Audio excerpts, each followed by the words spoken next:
Дошли в пета част на Get Ready With Me. Така, намазах се с крем 3 часа, правих си прическата пак 3 часа и се реших 3 часа. И си сложих... Да, това го казах. И си сложих и гривнички. Така...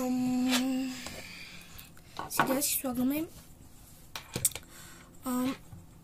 крема за ръце, кремовете за ръце. Единият този го слагам ето тук отгоре, а ето този го слагам отдолу. Искате ли, пишете ми в коментарите дали искате да правя ASMR и Get Ready With Me. Мене една моя приятелка много ми казва, че ме бива в ASMR-а. Аз не вярвам. Не ме чак толкова бива.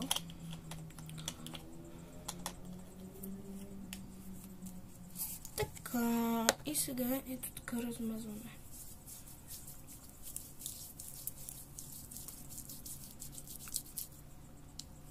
И по ногтите малко слагаме.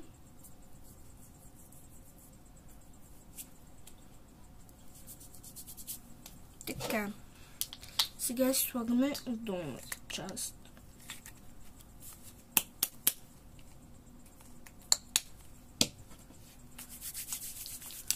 Обаче долната част аз си използвам и за горната, за да мога все пак и да си намажа и ногтите. И така го размазвам и става един много як аромат. Ама повече мирише на ето този.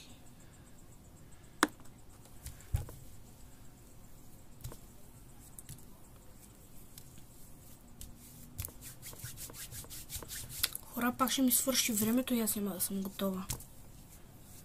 Та сега ще се включа. Хора, сложих си дезодорант, обаче не снимах. Сега си слагаме малко, цъкаме парфюмче.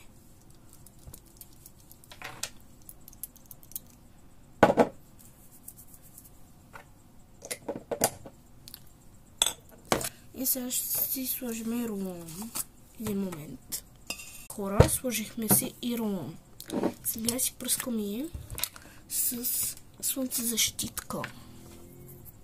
Един момент. Хора, остана само да сложа лип ойл. Обаче, понеже ми станаха мега много мазни ръцете от слънцезащитата, отивам се да си взема кърпичка или да начмата и направо да си измия ръцете.